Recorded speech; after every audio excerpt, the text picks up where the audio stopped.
welcome into the Fantasy Rant channel presented by Stadium Rant. I'm your host, Dan Baker, here with Lee Cook as always. And today we got two special guests joining us. Here with us, we got Tyler Lamb. He's the CEO of the Stadium Rant company that we all work for. Thank you for employing us, Tyler. And host of the Fifth Down Territory podcast, which you can find on this channel. I was a guest host on his show yesterday. Make sure you check them out. A lot of great content covering all things NFL there. And then our other special guest, we got Ryan Miner back at it. He joined us last year, and nice to come back on the channel here. He writes articles for Faceoff Sports Network and also hosts the Absolute Auction podcast, which you can find on YouTube. Ryan, is the podcast going out anywhere else other than YouTube as well, or just YouTube? Just YouTube, and we have it on the Faceoff Sports stream for where we get listen to your podcast. So usually find it in there every Tuesday or Wednesdays. Hell yeah! Every time you're on the pod, I got to bring it up, but I love what you do, man, with the ADPs. You bring in people that are actually Dynasty heads, get them all gathered up. You create your own ADP, which I find invaluable because it's real people that are actually doing these drafts. No bots, no fantasy ECR. It's just real people, real ADPs, and I find it to be the most reliable tool for rookie ADPs. Yeah, man. Like as soon as it comes out end of January through rookie draft season. So basically, 2 weeks after the draft, I keep them going. And then after that, ADP doesn't really change much unless, you hear news during the off season here, but nothing real big. So no big changers. Yes. All right. So, that does it. Today's episode, we're going to be talking about Dynasty Crossroads. What does that mean? There's some rookies that have a very similar ADP to some bigger veterans in the league, some aging veterans. We're going to talk about who's the right guy to take. This scenario, we're all going to be assuming that we're kind of already have drafted a balanced roster, whether that be positionally, age, overall a balanced roster, and it's half PPR to keep things as fair as possible. Superflex Dynasty startup draft. We got some interesting players lined up for you guys. Make sure you drop a comment if you have, somebody that you think we're dead wrong on. So to start off, right at the top, we're going to be working our way down the ADP list, give you guys a good mix of players here. First guys up are AJ Brown versus Malik Neighbors. Just really quick, Keep Trade Cut has Malik Neighbors actually just leapfrogged AJ Brown by one spot today. Malik Neighbors currently wide receiver 8 in the 25th overall pick, 20.9 years old, where AJ Brown is the following pick, 26th, wide receiver 9 at 27 years old. Ryan, why don't you take it away? Who would you take in a startup draft? When is the startup draft? I like to play to win now. And if I'm playing to win now, I'm going with AJ Brown, just because we don't know what Malik Neighbors is really going to be with Daniel Jones. Are we going to get Daniel Jones of last year, or are we going to get Daniel Jones of 2 years ago? That's a scenario I'm not willing to bargain with right now, especially at this ADP cost. So give me the known commodity of AJ Brown there. Yeah, I like that. Tyler, what do you have to say about that? Oh, you're muted, bud. I'm muted. Yep. I'm also going to take AJ Brown, like Ryan said, especially if I have a semi-balanced team kind of going into this. I'm looking to win now with players who are hitting their prime and are kind of still youthful, maybe not young.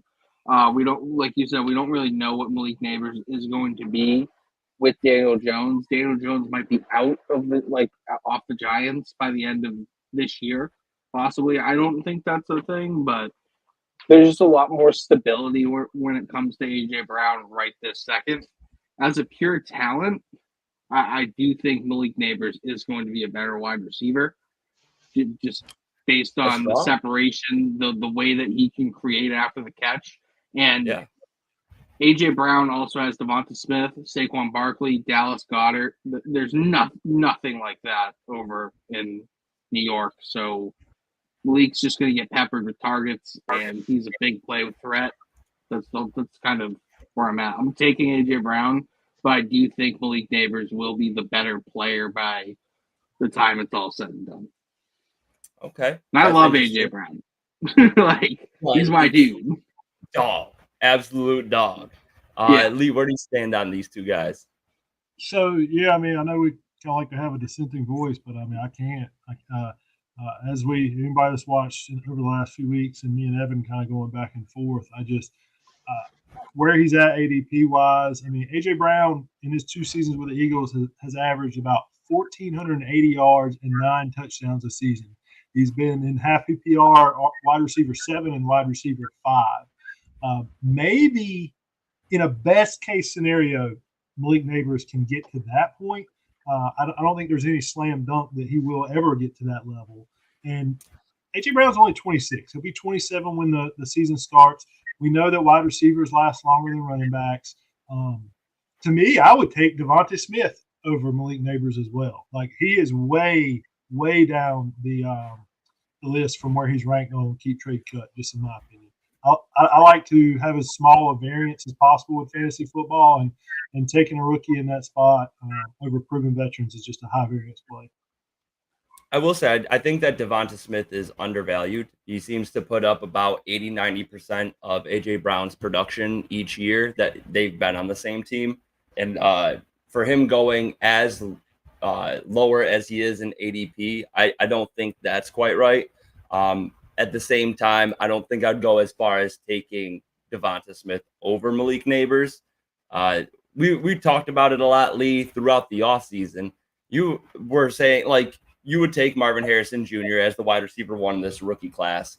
But I believe at points or at different times you made points that, like, Neighbors, if he get landed in the right spot, could be the wide receiver 1 in this class.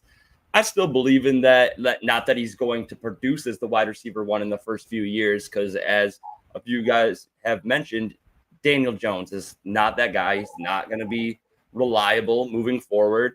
Very, very likely could get cut by next season. The dead cap, I believe the cap savings is roughly $20 million if they cut him next season. So that being said, I am also taking A.J. Brown here. He's too good. And not only does he have the actual numbers that produce in fantasy, but he's got the behind the scenes metrics, like the 6th in target share, 6th in deep targets, 14th in red zone targets, which, 14th isn't amazing, but I feel like everyone is, oh my God, Jalen Hurts, push. He gets all the touchdowns. Nobody else can get it. Like, no, he's still 14th amongst all wide receivers in targets in the red zone.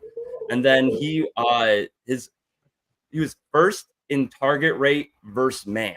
He was targeted on 35.3% of the routes he ran against man coverage. Over a third of his routes, they see him lined up and man, they're basically going to him. And then he also ran let's see, where was it? Just had it here. He had the 5th most routes run against man coverage in the NFL. So when you run that many routes against man coverage and they're targeting you on over a third of those targets, that's a recipe for success. Look like you had something to say? Yeah, 2 quick points. So one to the Daniel Jones thing. Let's be a little bit more fair to Daniel Jones. His best receiver that he's ever thrown to is Darius Slayton. So let's be fair with that. He had a washed Darren Waller, a Saquon Barkley that was injured and overused, and a Kadarius Toney for a year that obviously we were seeing how that's playing out. So Malik Neighbors is clearly the best, maybe even offensive player Daniel Jones will have played with. I won't give that above Saquon, but I hear everything else you're saying for sure. It's close with Saquon, I think. Let's see how he plays. But he's just about as dynamic, and he's not a running back. He's a wide receiver. So right.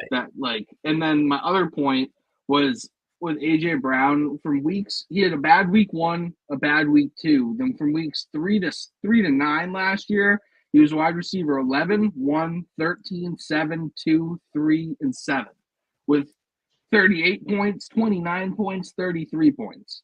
Then he had a bad, quote unquote, end of the season where he was not wide receiver 91. That's definitely not good in that Kansas City game. Wide receiver 27, 12, 15, 32, 27, 45, 130, 123. Obviously, there are some bad weeks in there, but if you're looking at the points, it's 14, 19, 16, 10, 14. It's not what you're wanting from that player, but like if he did a full season, which we know where he's capable of doing a full season of the numbers between week 3 and like week 9, that's why he's wide receiver 1. Like he is your wide receiver 1. So, yeah. I get what you're saying. You know, like obviously there was that gigantic stretch. What was it? 6 weeks in a row of 125 plus yards. That's amazing. And my hope and belief is that Kellen Moore is going to make this into more of a passing offense. We've seen him do it with Dak, you know, unlucky last season in LA with the Chargers, having Keenan Allen go down at the late part of the season. Mike Williams goes down in week 2. So we didn't really see the impact he got Kellen Moore would have had on Justin Herbert in the passing game there. But I do believe that he is going to open up the playbook, get these guys more involved, and we'll see a more consistent offense. Well, I mean, really when healthy, Keenan Allen last year, when healthy, Keenan Allen last year was wide receiver 23, wide receiver 1, wide receiver 1, wide receiver 30, wide receiver 5, 41, 26, then 11, 1, 4, and 7. And he racked up targets during that time. So like if we're trying to look at what Kellen Moore can do for an AJ Brown, we should be looking at what Kellen Moore did for Keenan Allen, you know? Yeah. So like I think the future is quite bright for that. I like and that. He just I got like paid. that. Right. Huh? You got an absolute bag. Yeah, I can't believe none of us brought that up. Yeah. He's going to be signed through 2028, I believe. I'll fact check that as we move on here. But there are some 4 wide receivers that were in a very similar ADP that I'm curious to see where you guys would be at for them. So Chris Olave, 29th overall, Drake London, 30th overall, Tyreek Hill, 32nd, and Jalen Waddle, 33. Most of them, other than Tyreek Hill, are not old enough to really have thrown into the mix of this Dynasty Crossroads. So I didn't want to bring them up quite yet, but I'm just curious, including AJ Brown and Malik Neighbors, would you take either AJ Brown, Neighbors, Olave, London, Tyreek, or Waddle in a startup if you were given the option of all of them? Ryan, I'm going to send it your way. I would still go AJ Brown, to be honest with you, just because of the nucleus that's around him, the chemistry he already has with Jalen Hurts. Like it's hard to pass up that kind of value there for a player that I want on my team right now, that I feel comfortable putting in my lineup week in and week out, knowing that I have that week winning upside. You know, he can actually win a week for you. You don't have to say, oh, you know, I need this and this to work. Like you look at Chris Olave, you know, he only has 9 touchdowns over the last 2 seasons. Yeah, the targets are good, but the receptions and yards are okay, but the touchdown is what kills him. You know, I think he had it was 5 touchdowns last season. It's not changing either with Derek Carr. I know Carr looked good towards the last 4 weeks there. He actually did. If you go look at the numbers with like the last 4 or 5 weeks of the season, he did put up numbers. I just don't think that's sustainable for a 17-game season. So you're totally right on Olave there. And and to say with that, you know, Spencer Rattler was drafted there. You know, this time 2 years ago, we're looking at Spencer Rattler as the number 1 overall pick. Now he's in New Orleans. Is he going to be the succumbent of Derek Carr? And then you look at Drake London. Drake London, I mean, it's hype. That's all we're basing this off of, is hype, because overall he has not been that wide receiver that we drafted him to be. And with now Kirk Cousins being there, a whole new coaching staff, like he was basically a wide receiver 4 at best. I mean, I saw people looking basically to trade him for anything last season. And to go this high now, it just seems like a risk that you're paying for what his ceiling could be compared to what he could really be. Like, yeah, you're going out a front end wide receiver too, but I would be more comfortable getting him as a back end wide receiver too. Yeah, no, that's completely fair. And like, I'm a Drake London manager. Not only do I have him, but I drafted him as a rookie. So I'm right on that fence because I see what you're saying, Ryan. I do feel like this might be the highest his value will ever be in Dynasty. Part of me goes, I've learned this lesson before. When the hype is this high, sell. Go get some known assets, get a couple of extra draft picks if you're getting an older guy, maybe, and then just capitalize. Because right now, yeah, he's the wide receiver 10 on Keep Trade Cut in Dynasty. Wide receiver 11, right behind Olave. And he is the 30th overall draft pick. Just so you guys know as well, for all our listeners, this is including draft picks. That's how Keep Trade Cut does it. Even if I remove the draft picks, it still keeps the same number there. So, give a little there, but 30th overall is a little bit rich. I don't mind capitalizing on that before the potential hits, but there is a little part of me that goes, what if he hits? I don't want to get rid of a great asset. Quickly on London, he's practically only 1 year older than Malik Neighbors. He's 22, which is ridiculous.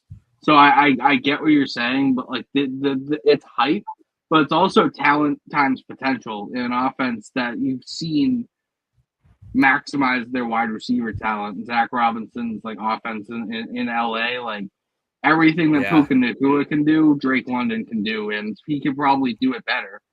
Like, and I'm the biggest Puka guy you could find. I was in on Puka before the hype, so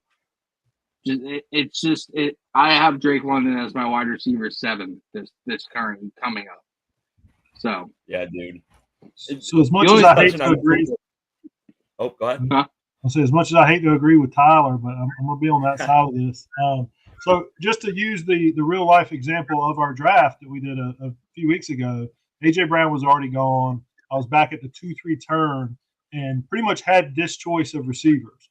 And I went Drake London and Tyreek Hill as kind of a balance between an older guy who's proven and the young, unproven guy. To me, it was really between London and Olave at that point. I wasn't considering Neighbors. Neighbors is, as I said before, I'm way down the list on him. I don't like the situation. I'm scared of that. But the offense, as the Sean McVay, the Shanahan coaching tree, essentially, that Sean McVay came off of, Matt LaFleur, Kyle Shanahan, obviously. It's just been very rich. And sure, there's going to be one of these guys that is just a bust at some point. But the offense gets wide receivers open. It's very conducive for really high-level quarterback play.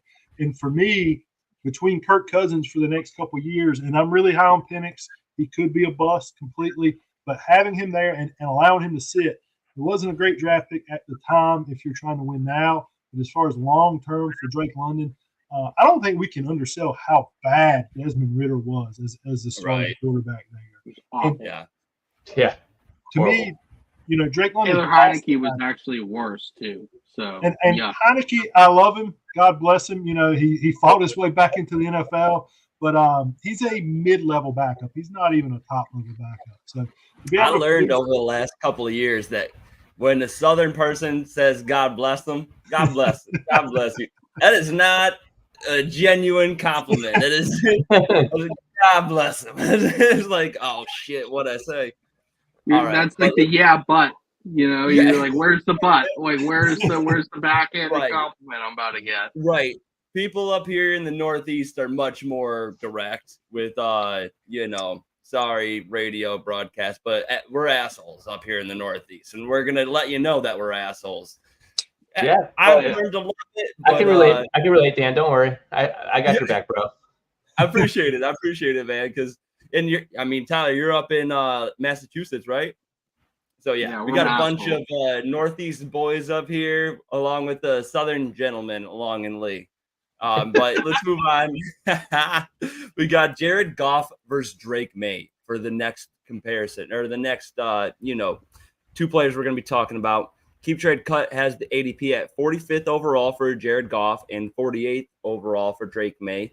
QB 17 and 18 off the board. Jared Goff is 29.7 years old, where Drake May is 21.8. Tyler, Drake May got drafted to your New England Patriots. Why don't you kick it off here? I'm gonna go opposite of what I typically would do, and like I said, I'm more of a win now type of guy. But if you look at Drake May's just potential and what he could possibly do in this league, being 21 years old and having all the tools to be a Justin Herbert, at the very highest level of Josh Allen's height, he could do it if he hits his highest potential. I'm going to take that with rushing upside as well instead of Jared Goff, who's on a prolific offense, but when he plays outdoors, he gets significantly less fantasy points scored. And I'm pretty sure when he plays indoors the last 2 seasons, it was 24 and 23 points per game. Yeah. And then when he plays outdoors, it's around 17, 18. That's a big swing. That's like a touchdown swing, 6 points. So yeah, give me Drake May, even though if you need a quarterback right now and you're kind of set up like you need a quarterback to start like week 1, yeah, Jared Goff. If you're able to look to the future a little bit, maybe say you don't need one till the second half of the season this year, then I'm definitely going Drake May. The talent, the potential. And honestly, I think the offense is going to run a lot more plays and pass the ball more than people think. Alex Van Pelt was with you guys in Cleveland last year. I think they were top 5 in plays run, and it's by like 2.5 plays per game too. Yeah, we were top team. like you ran a lot of plays, and it also like I know Nick Chubb got hurt, which affected this, but it wasn't like it was a 49% rushing plays. Like you guys were in like the mid 50s or passing plays, so I think they're going to drop back a lot. I think they're going to pass the ball a lot and have a high tempo offense. And the more plays you run on offense, the better chance you score fantasy points. And the Lions did run a lot of plays, but I don't believe he just doesn't have that rushing upside. You need him to throw for either 303 or it's going to be a more disappointing outcome. Absolutely fair. And to your point, Cleveland 69.8 plays per game. That was first. Detroit was third with 66.8, but New England all the way down at 60. If they even come up to, the median of the league, that's about 63 games or 63 plays per game over the course of a season. That's going to be 51 more plays for your dynasty squad. And if not more, if they could easily go past that average or that league median. Ryan, why don't you kick it off next? Drake May or Jared Goff in the Dynasty startup? All right, the way I got to go with this one, I'm not going to be a homer pick, but I'm going to be a homer pick. I'm going with Jared Goff just because, like we said, Jared Goff doesn't do that great in outdoor games. This year alone, his first 13 of his 14 games are indoor games. And the only game that we have to worry about is Week 9 against Green Bay in Green Bay. So there you go. Yeah. Give me that. Take my stat, use it against me. Exactly. That is wild. And I agree, Tyler. Like the whole Drake May, the rushing upside's there. And in one of my rookie drafts, I took Drake May, and I was excited to get him just because that rushing upside, the potential. That's this type of quarterback. Like if I get like a Patrick Mahomes, someone like that early, Drake May would be the one I'm trying to target. If I was trying to have like a nice, good backup, like if I have Jared Goff, it's because I have another top 12 quarterback there too. So it's like I would rather be safe if I want to go with Goff, but then I want to take the upside if I have one of the elite quarterbacks and go with May at that point. Yeah. But with the way that offense is humming right now in Detroit, I'm sticking with my freaking guns, man. Give me Jared Goff. I like it, man. Loved your stat. So good stuff. So yeah, absolutely, dude. Yeah, that is really nice to know that he's going to have that many indoor games. Only a Lions fan would know that. So I was actually I'd heard that stat, Ryan, and I was double checking. So you stole my thunder a little bit because I was coming with that too. Not the exact way you worded it, but only 3 outdoor games all season. However, that's crazy. However, there's a big but here. 2 of those 3 are in the playoff semifinals, and in the championship game is going to be in San Francisco. Okay. There's layers to this thing.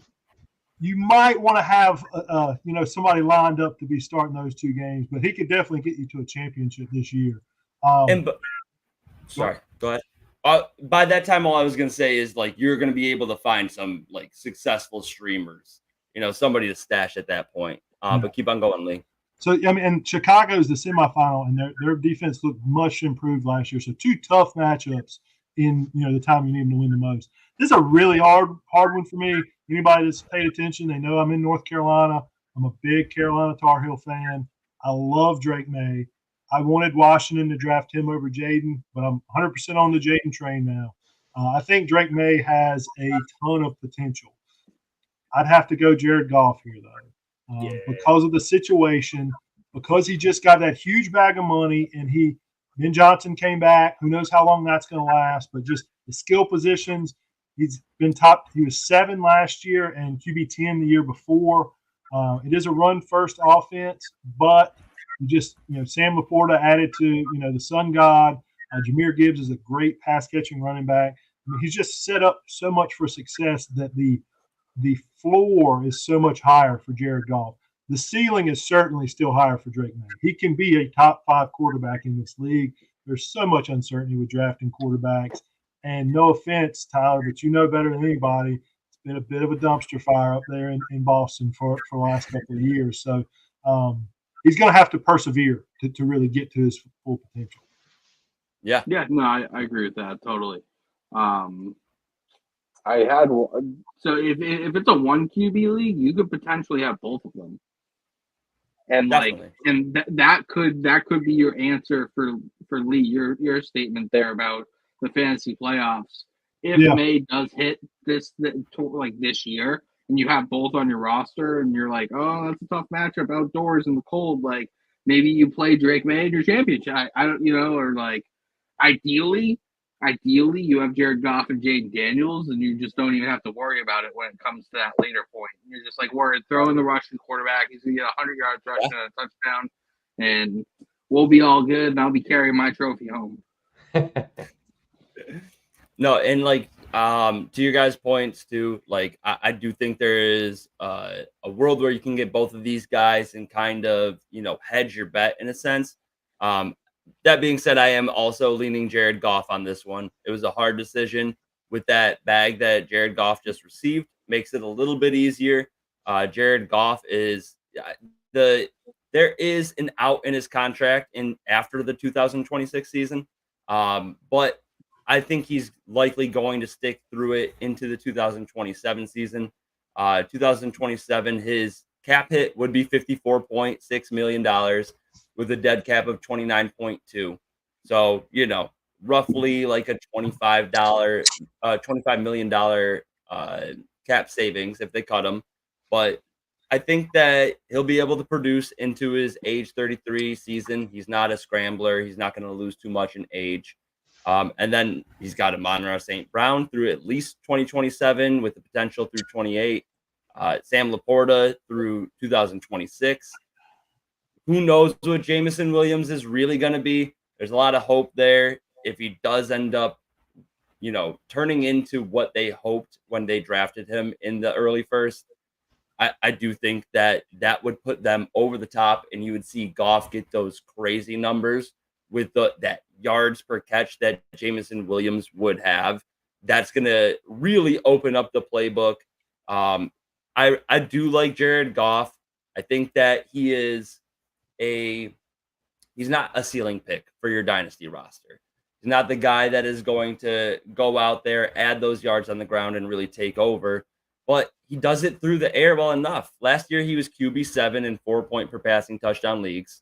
He was second in passing attempts and passing yards, 4th in passing touchdowns, 9th in yards per attempt, 6th in accuracy rating per player profiler, 1st in accuracy rating versus man coverage, 5th in passer rating versus zone, and 6th in deep ball completion rate. All of those numbers, I threw a lot at you at once, but if you can comprehend it all, basically the guy does well in a clean pocket. He is going to hit his targets. He is not going to cause you to lose a game. There's not too many weeks where he is just truly losing your week because he did so poorly. It's going to offer you a nice baseline. And, if Drake May had better targets on the team, if he had a better wide receiver core, maybe I would consider it because of the rushing baseline. And I really do think people are sleeping on the rushing baseline. In the last 2 seasons, 2022, 184 rushing attempts, 2023, 112. 16 total touchdowns over those 2 seasons. Obviously, it's college. He's going to have to adapt to the NFL. It's not going to be quite those numbers, but I think people are sleeping on that rushing upside. And even in our most recent startup draft that just happened about a week or two ago, Drake May went at the 5'7". That's crazy. Middle of the 5th round in a startup draft is a great value to get on a rookie quarterback that has rushing upside. So I think Goff has the highest floor outside of non-rushing quarterbacks. Yeah, I was just gonna say like so. Tyler and I are on the same page on this one. Yeah, I like even though I picked differently from everyone. Even though you went with Drake May. No, but I mean, I was exactly gonna say that. We love the rushing upside of these quarterbacks.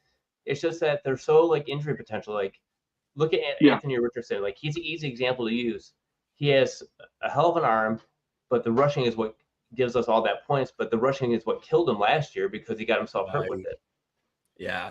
If we would have seen a full season with him, he has, fantasy championship written all over him if he can stay healthy. That should be the QB1 with these rushing. Yeah. These are the chances you take with these QBs that rush. Yeah, I pulled this off of the Fantasy Footballers podcast, but they, in terms of fantasy points per drop back, Anthony Richardson was the highest in the league. The rushing upside truly caps everything in it's nuts. In I fantasy. missed my QB6 this year. I missed my QB6 overall. So you know what? I'll bring up our next set of players here, and then I'm going to look into where I got him because I also finished my projections. All right. Next set of players, we have Deebo Samuel, Keon Coleman, and Mike Evans. Keon Coleman, the rookie, sandwiched right in between these two vets. Deebo, keep trade cut ADP, 79th overall with wide receiver 31. Keon Coleman is the wide receiver 33 at 83rd overall. And then Mike Evans is the wide receiver 34 at 87th overall. So he's exactly 4 spots overall, right in between these two vets. I thought this was one of the better questions that we have lined up for today, just because these guys are at such polar opposites in where they're at in their career.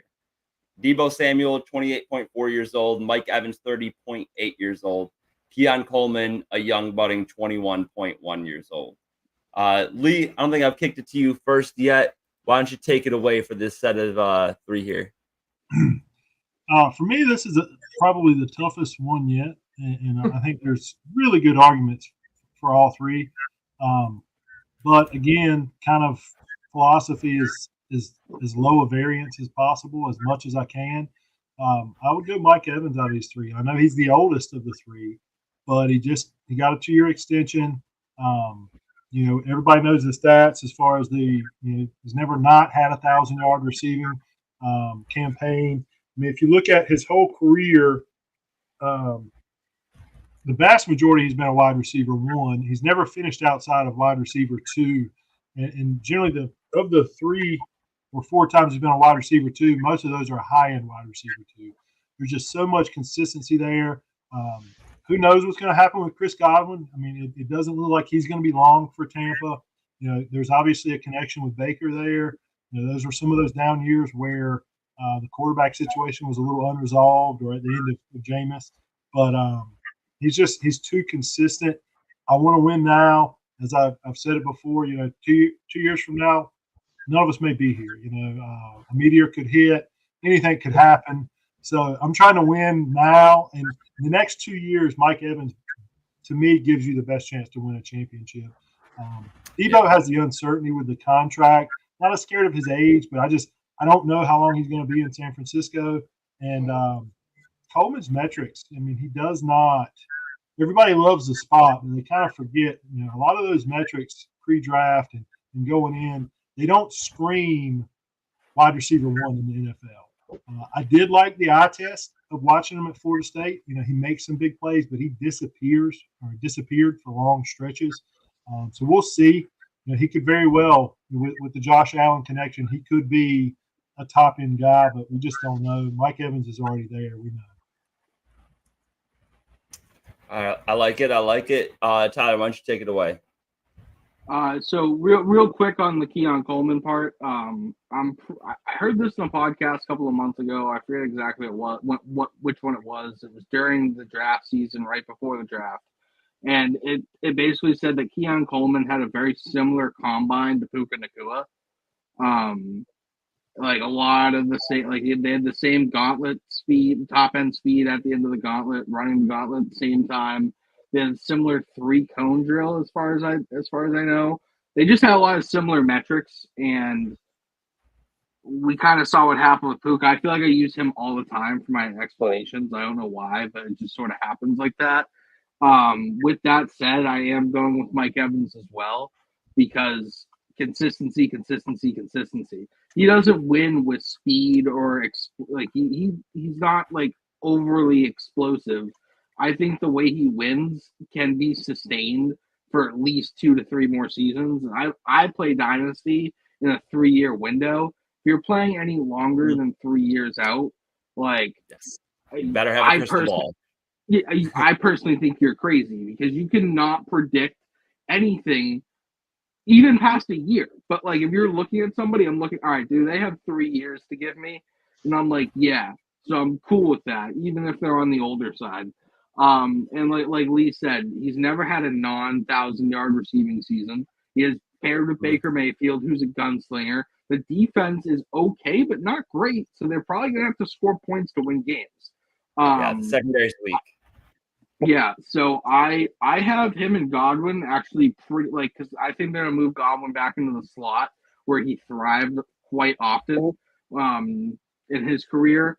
So I have Evans with 82 receptions, 1,258 yards, and 10 touchdowns. Good for wide receiver 17.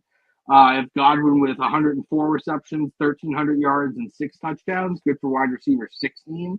But Debo, I'm pretty sure I have wide receiver 28. Because I think they're going to lessen the load on him a little bit this year, rushing wise. I think more will go to CMC.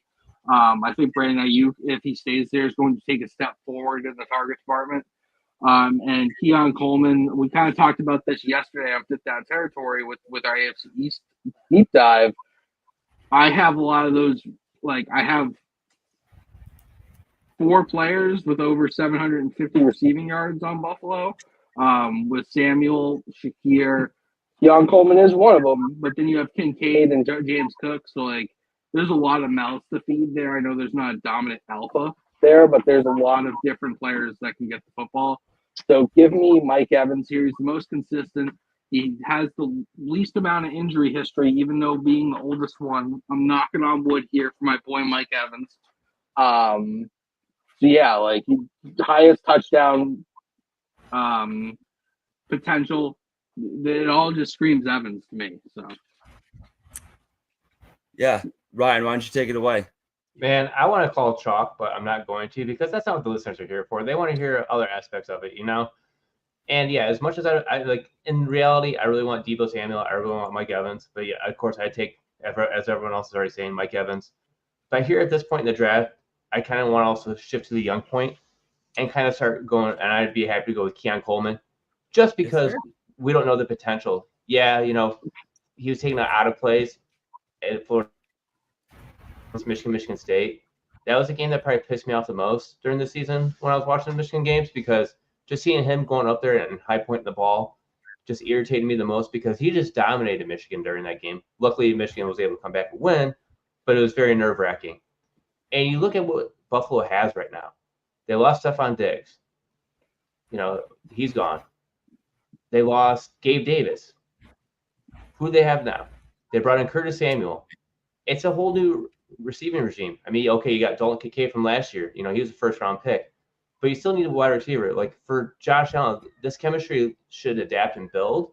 And this is the point where I think, he's a good type of wide receiver to take that chance on, especially this late in your drafts going into it, because you don't know what that what-if potential is compared to how we already know with what Deebo Samuel is and with what Mike Evans is, you know.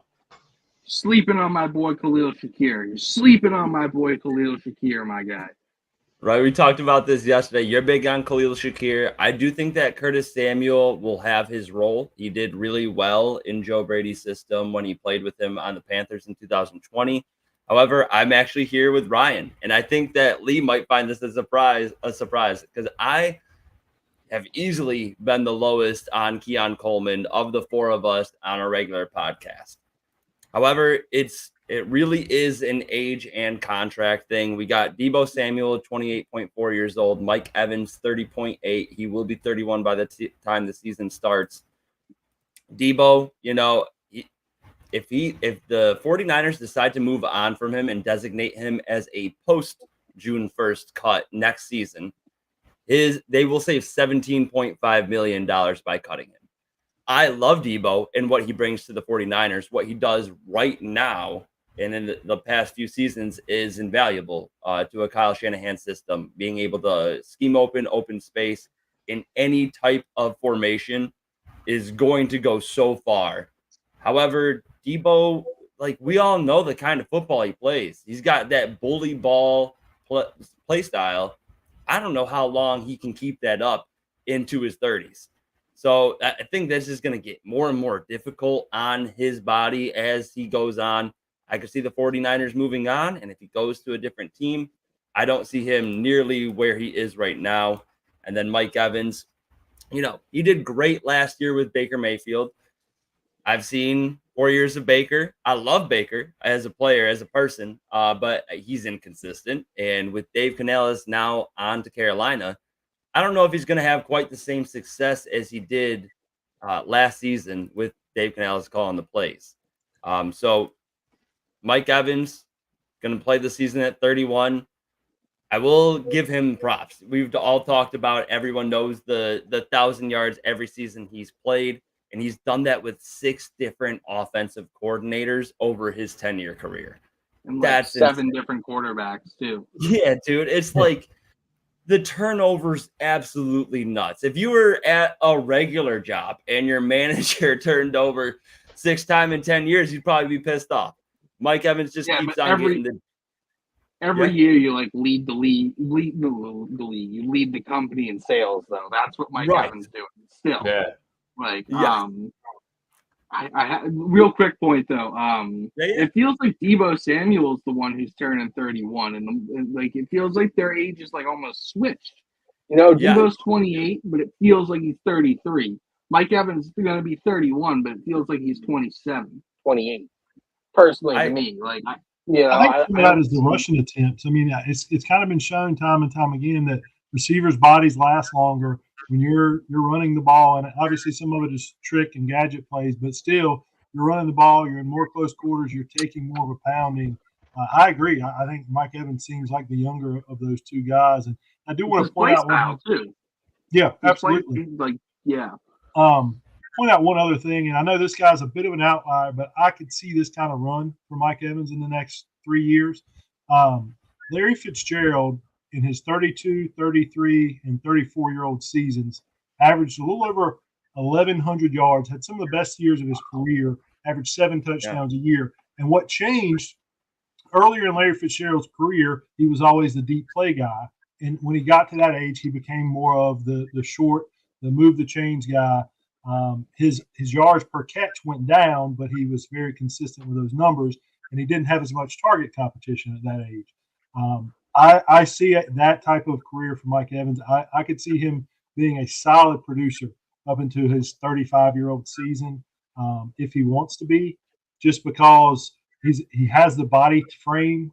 Even if he slows down a little bit, he's an incredibly smart receiver, so he may be utilized a little bit different. I wouldn't expect 13 receiving touchdowns this season for him, but he can come back to earth, have quite a bit of regression, and still be a very high-end wide receiver too.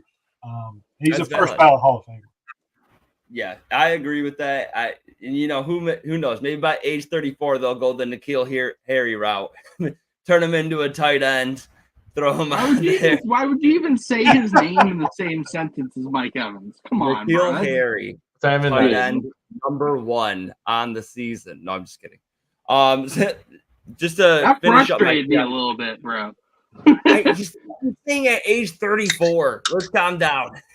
just get him out of the conversation. God. Uh, we're messing around here. And Coleman, I do think that, truly in college, he struggled against man coverage. He struggled against press, both under a 20th percentile success rate against both of them. That's what he is going to be expected to do in Buffalo when you have Curtis Samuel and Khalil Shakir as the complementary wide receivers. Dalton Kincaid also going to get mixed into the slot. Keon Coleman, I think, truly would benefit from operating out of the slot for, the majority of his routes run this season. That's not going to happen in Buffalo. However, Buffalo is consistently throwing the ball. Even when Joe Brady took over as offensive coordinator after week 10, they just dropped from 35 pass attempts to 32.7. Yes, the 3.2 drop or the 2.3 drop off is going to hurt over the course of a season, but that's not a significant drop off. I do think that he's going to be having some high value targets too. We can see him get mixed into the red zone, especially with the two other wide receivers being smaller guys. I think Keon Coleman is the guy to roster out of these three if I was to be up on a startup. All right. We got two more sets of players to get through in 14 minutes here. We can do it, boys. This one's another interesting one. We got Stephon Diggs, Chris Godwin. This is a 5-set. It's a big one. Stephon Diggs, Chris Godwin, Amari Cooper, Xavier Legette, and Adonai Mitchell. They are not separated by more than 5 picks in it. They are back-to-back-to-back, basically, with one pick being skipped over. So 103, 104, 106, 107, and 108. Again, the wide receivers we were talking about are Stephon Diggs, Chris Godwin, Amari Cooper, and Xavier Legette, and Adonai Mitchell. 2 rookies, 3 vets, very different ages here. We got the vets are all at least 28.3 years old or older, with a couple of them already passing 30. We got Xavier Legette as one of the weirdest collegiate production profiles I've ever seen in my entire life. He is 23.4 years old as a 5-year collegiate player. Then Adonai Mitchell, 21.7 years old. I'm going to kick this one off. Personally, I have Xavier Legette leading the bunch. So Xavier Legette, I do think he is, it's a risky pick. But Stephon Diggs, right now, he is in a very crowded Texans wide receiver room. He is not going to be an elite wide receiver that sees the same target share as he has in years past. Chris Godwin, he's in the last year of his contract with the Bucs. I like that he's moving back to the slot. Who knows what happens after the season? And by the time 2025 starts, he's going to be very close to 30 years old. Amari Cooper, currently in contract disputes with the Browns. He's 30 years old. Even if he gets a deal done with the Browns, now he's attached to Deshaun Watson. And although he's shown a connection with Deshaun Watson amongst the Browns wide receivers, it's still Deshaun Watson, and I just don't trust that a single bit. Yeah. And then Adonai Mitchell, yeah, right? Adonai Mitchell is linked with Anthony Richardson, who I do personally love. Actually, we were just talking about this in my projections based on, very firmly in the rushing upside and the rushing stats. I do have him, Anthony Richardson, as QB4. However, I do not expect him to support 2 wide receivers in the top 24 for maybe a couple of years. He still really has to show that he can get it done. He was an unproven collegiate prospect in terms of his passing accuracy, his mechanics. I feel like he showed promise and he can support Pittman, but the wide receiver 2, 3 on the team, I don't think he's going to support. Whereas Xavier Legette has just Deontay Johnson and Adam Thielen to compete with in year 1, which I do not see that going great in year 1. However, Deontay's on the last year of his contract. Adam Thielen is going to turn into dust any moment. And Xavier Legette will be the only guy left. So I do think that overall, when you are going to be the wide receiver one potentially by next season. Dave Canales' system, Bryce Young, so underperformed last season. I get that there's a lot of question marks on his physicality. However, I do think that he has enough of the like NFL, the football IQ to get the job done, to start reminding us of those anticipatory throws that he made in college, that he did not have the chance to do last season. So I got Xavier Legette. I'm curious, does anyone have a strong opposition? I'll kick it your way first. Yeah, I mean, I do. I'm gonna take Chris Godwin out of this group. Like I just kind of said, I have him as wide receiver 16 this year, and I like I said earlier, I play Dynasty in 3-year windows. I think that he has the ability to be a high end wide receiver 2 or a low end wide receiver 1 on most rosters, even if he does leave Tampa. I have him getting I believe it's 106 catches for 1,306 yards and 6 touchdowns. Moving back into the slot, that's where he's the most dangerous. You have Mike Evans, Jalen McMillan now, Trey Palmer, Mike Evans is taking double coverage away from Chris Godwin, at least for this year. And then Baker and Godwin did have a connection last year, and Godwin only scored 2 touchdowns last year, I'm pretty sure. So I'm expecting touchdown, not regression, but progression towards regression still. It's still regression. It's still regression. Okay. It's so weird, but I hear you. Yeah. Yeah. So I'm expecting it to creep more towards his career average, which is about 6, if I'm not mistaken. I just. Again, Godwin doesn't really win with explosive speed, and he's a really good route runner, has really good hands, and I think that those are things that can kind of translate as you get older. It's not like Tyreek Hill where he is speed. He has once you lose that, he's going to lose a massive part of his game. Not to say he's not going to be good later on, but he's a different type of wide receiver. Right? Like I said, I have Godwin at wide receiver 16, Evans at wide receiver 17. Stephon Diggs is just a great wide receiver who's kind of stuck in an offense with, I think, 2 better up-and-coming wide receivers. Like Nico Collins could do everything Stephon Diggs can do, and Tank Dell is going to eat this year. Amari Cooper is actually my wide receiver 21, so I do have him pretty close to Chris Godwin, but he is 2 years older, has more injury history as far as I'm concerned, is tied to not as good of a quarterback either. Baker Mayfield, better quarterback than Deshaun Watson. Heard it here probably for the 100th time. But then we're talking Adonai Mitchell. It's going to be a low passing offense. They'll pass the ball, but Pittman's going to dominate targets. They have Jonathan Taylor there, who's also going to get targets out of the backfield. Josh Downs is going to be a PPR guy. So AD Mitchell's more going to be he's going to kind of replace Alec Pierce and just be everything that they wanted him to be, except better. But those targets don't necessarily equate to consistent production. He could win you weeks, but he could also lose you weeks. And then the other one was Xavier Legette, who I was probably highest on. I'm not sure where you were, Ryan, but I was probably highest on Legette out of this whole group coming out of college. I've said it before. He was my wide receiver 5, I believe, in this class. But I don't like Bryce Young. He scares me as just an NFL quarterback. I do think they're going to re-sign Deontay Johnson, and I do think they continue to add to this group once Adam Thielen leaves. Also, watch out for Jalen Coker, one of their. I think he was an undrafted free agent, but those dudes come in and make impacts sometimes, and I like what I've seen from Coker. So just a lot of mouths to feed in an offense that I don't necessarily think is going to be top end.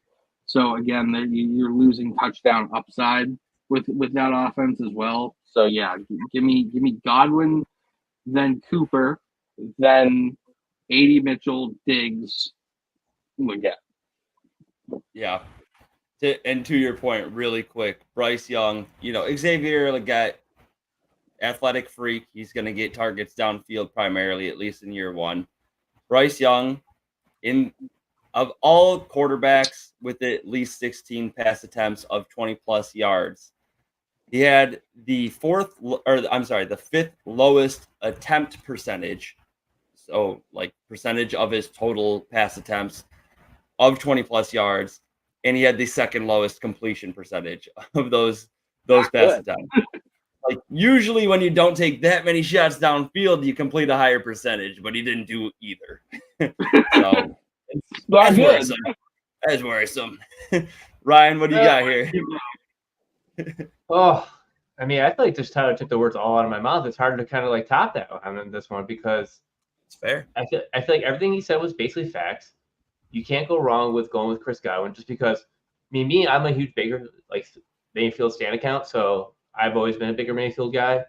I like what he did last year. I feel like he can repeat it again this year.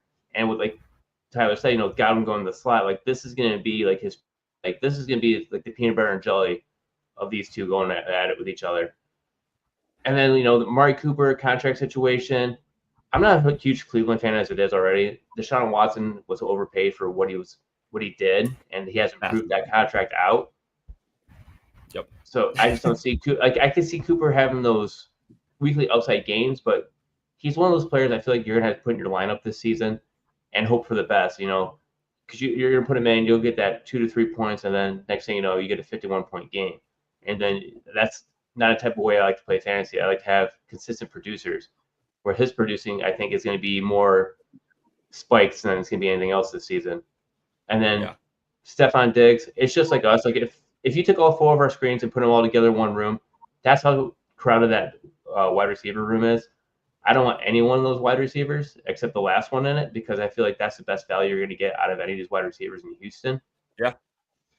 And then a quick overview with Xavier Leggett. He's a 5th-year breakout. He didn't really do anything prior to this, and I've been bitten many times by taking these type of players where I think, oh yeah, really, he had a 5th-year breakout. This will carry over. Look at last year. Carolina Panthers did the same thing. They took Jonathan Mingo. He was a breakout candidate, and what did he do? He flopped. And then Adonai Mitchell, I love the player. I hate the landing spot. Many of us projected him to be a first-round pick, and he slid in the 2nd round. And just like Tyler said, it's going to be a crowded wide receiver core. You got Michael Pittman, you got Josh Downs, but it's not really that I'm really worried about because you look at Alec Pierce, what he do last season, not much. And this was with Gardner Minshew as quarterback. Now you bring Anthony Richardson back. If he's back 100% full healthy, he's going to be running the ball. Jonathan Taylor, he's going to be running the ball. I think this is going to be more of a running offense in Indianapolis, which is going to be basically putting Adonai Mitchell in the background. He's not going to be really known well. So at that point, I'm with Tyler. You got to go with Chris Godwin here. All right, Lee, you think you can do this in a minute? Yeah. So real quick, I'm going to go the opposite direction. The one player out of all these players that is clearly the best offensive player on his team is Amari Cooper. He's the only player in the Cleveland offense that has any sort of chemistry with Deshaun Watson. He was on pace for 1,350 yards when Deshaun Watson got hurt last year. I don't blame him for being mad about the contract. With the money they gave Jerry Jeudy, who has done nothing in the NFL, Amari Cooper has been at least a wide receiver 2 in every season he's played at least 16 games. He is by far the safest player. And I think Cleveland, with what they just gave Jeudy, they have to find a way to make Amari Cooper happy. Especially with what's invested in Deshaun Watson. Again, the only guy that has any chemistry, you've got to keep him around to try to realize some of that investment in Deshaun Watson. Well, hey, man, I'll take that as a Browns fan. I love Amari Cooper. I do think that he's going to be a very valuable and a value in redraft leagues, specifically coming up. Dynasty, yet to be seen. Who knows where he lands next year. But that is going to cap it off for the podcast.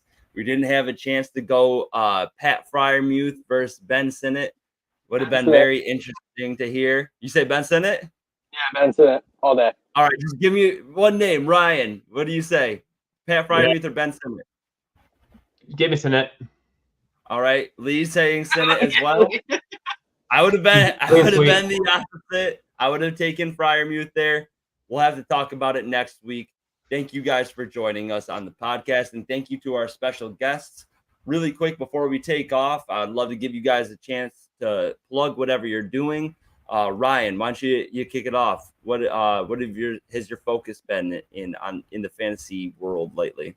Oh my God, my focus has been changing over to redraft, man. I'm in auction drafts. Like I love fantasy football auction drafts. I started a fantasy football auction podcast. You can find it on YouTube, Absolute Auction. 100% auction all the time. We talk about every strategy. Like you got a whole summer full load of stuff coming to you guys. So subscribe and listen on in. Don't be afraid to ask any questions. I love it. And that's like an untapped market too. Auction's fun. I don't even have a actual league where I do that, but I join all of those mock drafts just to get in on it because it's completely different. Everyone's got a chance at everyone. It's an addiction, man. Dude, it really is. It's a problem. It's becoming a problem. And then Tyler, why don't you take it from here? Yeah, I mean, just go follow at Stadium Rant HQ. Go to our website at stadiumrant.com, and subscribe to our YouTube page. We're doing a bunch of crazy stuff. We recently just got about 55 new writers into our organization, so we're pumping out content now. Written content. We're doing shows Monday through Thursday live. Just get on the wave because we're gonna keep on rolling. So Stadium Rant HQ, stadiumrant.com, and follow our YouTube page and subscribe to that. Yeah. I love it, man. Stadium Rant to the moon. Let's go. Everybody, like we said, go and like and subscribe. Follow us on Twitter. Hit us up. Ask us any of your fantasy questions. We're all fantasy heads. We live for this shit. So thank you guys for joining us. Have a great rest of your week. We'll see you next week. Go Dogs.